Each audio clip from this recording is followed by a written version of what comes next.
Când clasa conducătoare folosește sistemul în interes propriu, statul devine mafiot și în fruntea lui găsim gangsteri, oligarhi, moguli media și baroni.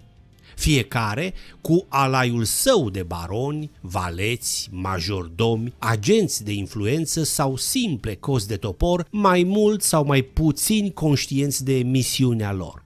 Servitorii statului mafiot sunt peste tot, în ramurile informaționale, economice, culturale, în sectorul energiei, al presei, peste tot. Oamenii nu sunt altceva decât vasalii acestui sistem mafiot.